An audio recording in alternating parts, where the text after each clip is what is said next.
Bismillahirrahmanirrahim. Assalamualaikum warahmatullahi ta'ala wabarakatuh. Alhamdulillahi rabbil alamin. Wassalatu wassalamu ala ashrafil anbiya wal mursalin wa ala alihi wa sahbihi ajma'in, amma ba'du. Alhamdulillah, segala pujian bagi Allah Subhanahu wa ta'ala yang selayaknya atas pemberian nikmatnya kepada kita dalam kita pada hari ini menjalani satu perintah Allah Subhanahu wa ta'ala, iaitu ibadat puasa. Mudah-mudahan kita dalam bulan Ramadan ini dipelihara oleh Allah Subhanahu wa ta'ala, diberikan kekuatan untuk melakukan amalan-amalan ibadah yang sempurna dan dapat meredai Allah Subhanahu wa ta'ala. Maka oleh itu sentiasa kita berfikiran positif dalam apa-apa jua keadaan sekalipun, walaupun kita dalam keadaan susah, keadaan yang menderita, ataupun keadaan yang tak dapat kita rasa ketenangan, maka sentiasa kita meredai apa yang telah berlaku kita, iaitu musibah yang sekarang melanda kita. Maka ini ialah satu rahmat daripada Allah Subhanahu wa ta'ala. Maka Allah Subhanahu wa ta'ala ingin mengampunkan dosa-dosa kita yang lalu, maka siasa kita beristighfar kepada Allah Subhanahu wa ta'ala. Maka dalam hadis ini adalah menyebutkan bagaimana sebenar-benar orang Islam yang ada pada dirinya. Maka sebaliknya, kalaulah ia bukan ada pada sifat orang Islam, maka dia digolongkan juga dalam sifat orang-orang yang munafik. Maka hadis ini telah menyatakan, riwayat oleh Imam Ahmad rahmatullahi alaih, sabda Nabi sallallahu alaihi wasallam, khamsun la takunu fil munafiq. 5 perkara ini tidak ada pada orang-orang munafik. Maksudnya, kalaulah kita tidak ada sifat-sifat ini dalam diri kita, maka juga tergolong daripada golongan-golongan sifat-sifat orang-orang munafik. Al-iyadzu billah. Yang pertama, al-fiqhu fid din, memahami erti-erti pengertian dalam agama. Maksudnya kita perlu memahami apa keadaan dalam hal-hal ihwal agama, seperti ibadahnya kepada Allah Subhanahu wa ta'ala dan akhlaknya. Bagaimana akhlak kita memahami tentang ihwal agama, memahami tentang ilmu agama, maka kita beramalkan dalam agama. Maka orang yang mengetahui dan ia beramalkan dengan agamanya, maka dia adalah orang-orang yang terbaik. Maka ia dikatakan orang yang sebenar-benar ikhlas kepada Allah Subhanahu wa ta'ala. Dan yang kedua, wal wara'u bil lisan, yakni berhati-hati dengan lisan, yakni lidah percakapan. Sedia maklum bahawasanya lidah ini kalaulah ia tidak jaga dengan sempurna, ia boleh menyebabkan kemurkaan dan kita, khususnya kepada orang Islam sendiri.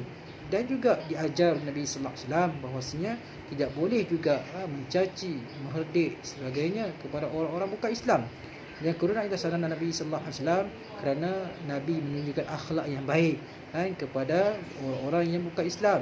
Dan dengan sebab akhlak ni, banyak orang-orang yang jahil, orang-orang yang terdahulu yang kafir ini, mereka telah masuk ke Islam. Sebagaimana para sahabat radhiyallahu anhum ajma'in, ratusan ribu telah masuk ke Islam. Bukan sahaja dakwah Nabi dengan perkataan, bahkan dengan akhlak perwatakan Nabi, maka ramainya telah masuk ke Islam.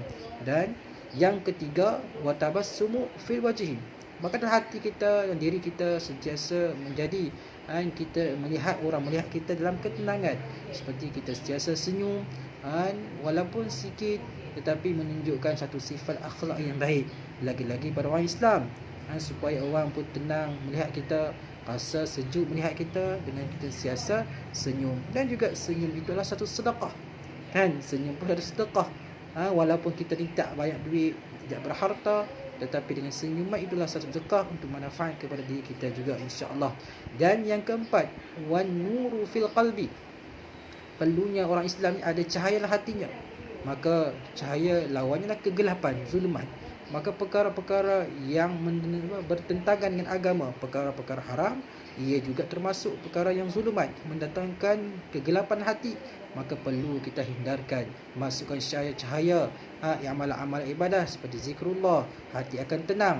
Lidah kita basah dengan zikrullah, sentiasa kita beristighfar, meminta keampunan kepada Allah Subhanahu Wa Taala, sebab hati kita ini tidak ada kegelapan. Maka bila adanya kegelapan, maka tidak dipandukan dengan cahaya, maka segala kita kehaluan tujuan dan diri kita akan mendatangkan mudarat, yang mana Allah Subhanahu Wa Taala akan murkainya. Dan yang kelima, wal mawaddatu fil muslimin, saling cinta mencintai di antara orang Islam. Ini yang sangat-sangat kita jaga. Walau macam mana keadaan orang tersebut, status dia sebagai orang Islam perlu kita hargai, kita jaga dengan sempurna, menjaga lidah kita, menjaga percakapan kita, menjaga perihal diri kita, akhlak kita. Maka ini satu kebaikan, menunjukkan cintanya kita kepada orang Islam lain. Walaupun berbeza darjatnya, orang itu berjawatan tinggi, nama yang hebat, tetapi rakyat yang miskin, yang tidak ada apa-apa. Tetapi walaupun keadaan begitu, tetapi adanya kalimah la ilaha illallah hatinya, ia begitu mahal. Maka cari jalan yang terbaik untuk mendatangkan bagaimana kita rasa orang Islam yang lain pun dapat hak dalam kehidupannya, dan orang Islam yang lain yang keadaan yang susah senang, supaya mereka saling memahami di antara satu sama lain. Maka akan timbulkanlah hati jiwa setiap orang Islam itu cintanya kepada antara satu sama lain.